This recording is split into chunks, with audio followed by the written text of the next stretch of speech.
En esta oportunidad vamos a escuchar a Carlos Romero, quien mencionó que no se puede denunciar a los integrantes del Tribunal Supremo Constitucional, ¿ah? Donde mencionó que más bien van a terminar culpando a los legisladores porque no pudieron convocar a elecciones judiciales. Hoy también mencionó que en el 2024 será un año muy complejo y que este año 2023 se está cerrando con un menor ingreso económico. Hoy hay crisis institucional y económico en Bolivia. Carlos Romero también analizó que el gobierno sacará su decretazo al final para poner a su gente pues, en los diversos órganos judiciales de Bolivia. Hoy también Carlos Romero mencionó que el día pues, de mañana se va a celebrar el aniversario de la Revolución Democrática Cultural, el día en que llegó Evo Morales a la presidencia. Mañana todos los caminos conducen a Yayagua, en Potosí, para escuchar el mensaje de Evo Morales. Corresponde dejarla anotada, Ramiro. Doctor, si hablamos de expulsar el lawfare, si este es el elemento fundamental, digámoslo así, que coincido totalmente además, ¿cómo hacerlo? No sé si uno de los pasos será lograr que hayan elecciones judiciales. En la asamblea, decíamos, se habla de procesos de responsabilidad a los miembros del Tribunal Supremo, Tribunal Constitucional, por la autoprórroga, en fin. ¿Habrá elecciones judiciales? ¿Será posible hacerlo? ¿Y cómo luchar contra el lawfare en Bolivia, doctor?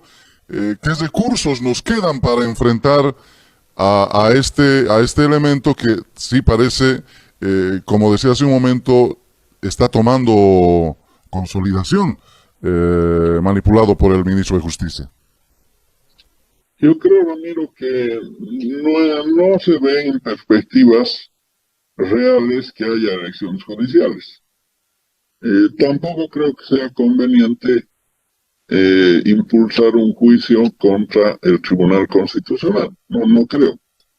Es decir, eh, yo lo que pienso es que precisamente la Asamblea Legislativa estaba a cargo de realizar la convocatoria a las elecciones judiciales. No lo ha logrado por una serie de razones. Porque el gobierno ha dividido la bancada del MAS, por una serie de maniobras y demás. Entonces, esa Asamblea Legislativa va a hacer juicio de responsabilidades al Tribunal Constitucional. Yo, Tribunal Constitucional, me descargo, pues. Y le digo, tú no me puedes enjuiciar a mí, porque el que no va a cumplir sus deberes eres tú. ¿No es cierto? Entonces, como que esta crisis institucional arrastraría inclusive a la propia Asamblea Legislativa. Yo pienso que lo que hay que hacer, Ramiro, es una pausa y socializar y reflexionar con la población. Y una vez que se reflexione y se tenga claridad sobre todos estos temas que estamos tocando, evidentemente generar condiciones luego para un gran acuerdo nacional, ¿no es cierto? Pero para eso hay que generar primero condiciones subjetivas, después condiciones objetivas, y eso puede llevar un cierto tiempo. Pero creo que eso es mejor a apresurarse con alguna u otra acción que más bien podrían acelerar y expandir esta crisis institucional a la que ya nos ha arrastrado el gobierno nacional. Siempre queda el temor de que a partir del día 2 o 3 de enero el Tribunal Constitucional y todos los miembros del órgano judicial estén al mando del Poder Ejecutivo, y ese es el temor, ¿verdad?, para consolidar el lawfare, porque están buscando proscribir el liderazgo del hermano Evo Morales. Este será siempre un tema de preocupación, doctor, en un nuevo contexto que vamos a tener, y muy complicado, decía también usted. El 2024 tenemos el censo de población y vivienda. Supuestamente tendríamos las elecciones judiciales si se logra consolidar la ley tendríamos a finales las elecciones primarias y próximamente se viene ya el año 2025. ¿Cómo enfoca, y con esto termino con este tema, doctor, cómo enfoca este año 2024? ¿Cómo lo ve? Tomando en cuenta estos elementos que le digo, doctor, y estas actividades que vamos a tener en el país. Es un año muy complejo, Ramiro, de mucha incertidumbre. Primero porque la situación económica tiende a declinar aún más. Es decir, el año 2023 vamos a cerrar con menos 2.000 millones de dólares de exportaciones, menos 26% de inversión extranjera directa. Vamos a cerrar como el segundo país de mayor riesgo y vulnerabilidad económica en Latinoamérica, así declarado recientemente por SIP, que es otra entidad acreditada para la calificación del sistema financiero. El 2024 nos espera un año con muchas incertidumbres. Hay todos estos compromisos de agenda de Estado, hay también estos eventos políticos en curso, en fin. Pero la CEPAL, por ejemplo, ha proyectado 1.5% de crecimiento económico para Bolivia en el año 2024.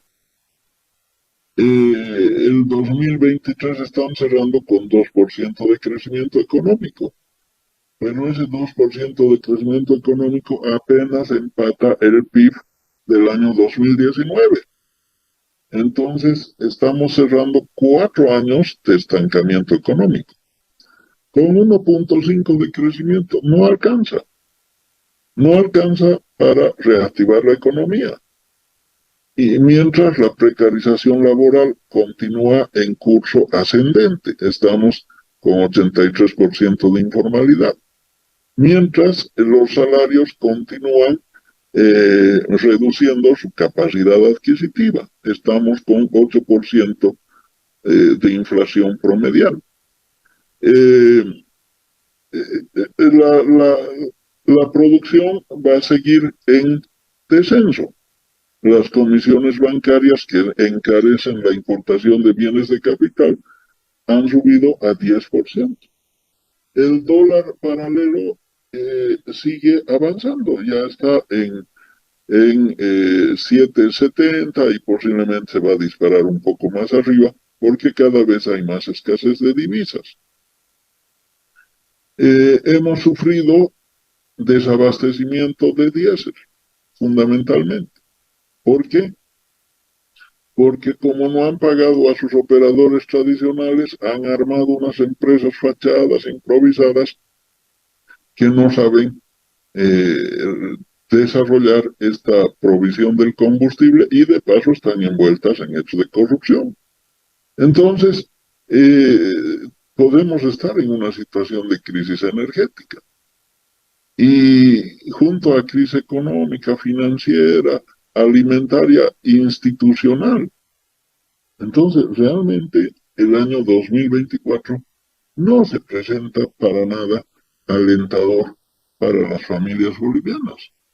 Y evidentemente el gobierno podría tratar de utilizar un derruido órgano judicial y un órgano de control de constitucionalidad para sus perversidades políticas, podría hacerlo, pero son ya órganos cada vez con menor legitimidad, ¿no es cierto? Y yo no me sorprendería más bien en pensar, me decía un excomandante de la policía, piense mal y acertará, me decía, siendo mal pensado.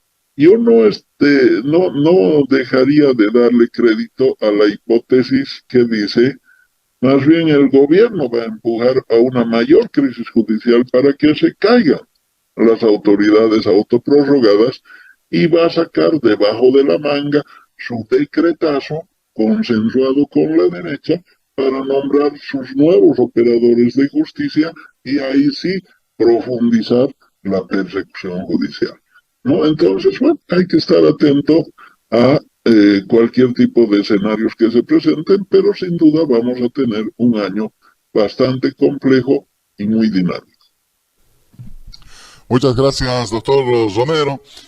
Quiero terminar con con esta última consulta, que tiene que ver con esta actividad que se hace el día de mañana, doctor. 18 años del Día de la Revolución Democrática y Cultural.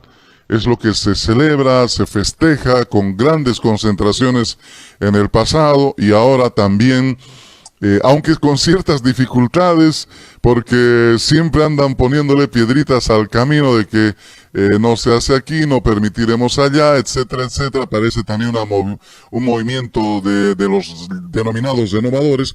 Pese a todo, el día de mañana celebramos 18 años del Día de la Revolución Democrática y Cultural. ¿Qué significa para el país esto, doctor? ¿Y qué debe proyectar para el futuro de nuestras organizaciones, de nuestros militantes y del país? Bueno, sin duda, Ramiro, el hecho más importante que ha ocurrido en la historia de Bolivia. Es decir, ¿por qué se celebra el 18 de diciembre? En realidad, como usted aclaraba, el aniversario de la Revolución Democrática y Cultural, porque el 18 de diciembre de 2005 fue electo como presidente el presidente Evo Morales, haciendo binomio con Álvaro García Linera, mediante sufragio popular.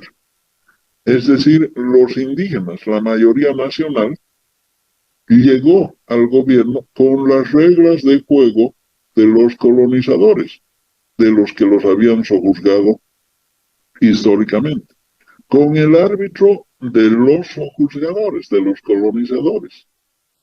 Y llegaron por la vía del voto, no de las armas. No se internaron en el monte para provocar atentados terroristas, disparar balas, generar guerrillas, no. Esa ha sido la sabiduría de Evo Morales. Ha dirigido a este país a una revolución democrática para evitar muertos y heridos que luego generan heridas que por generaciones no se cierran en los países. Recordemos en Colombia 50 años de violencia, en Perú décadas de violencia, en México, en fin. Entonces, obviamente, desde ese punto de vista, es el mayor acontecimiento de la historia de Bolivia, seguramente después de su propia fundación.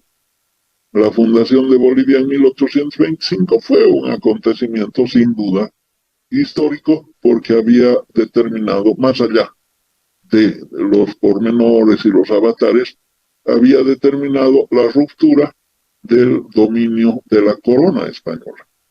Claro que luego reprodujo relaciones de colonialismo interno, no transformó la estructura económica, siguió siendo latifundista en la primera centuria republicana, marcos indígenas a las mujeres, construyó un estado patriarcal,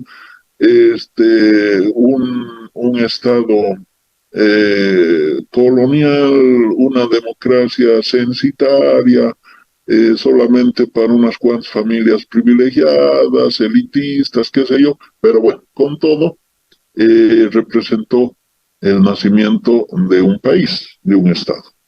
Después de ese gran acontecimiento, sin duda, la Revolución Democrática y Cultural, que incorporó a los que habían estado excluidos durante 500 años, es pues un gran acontecimiento que hay que celebrarlo con bombos y platillos.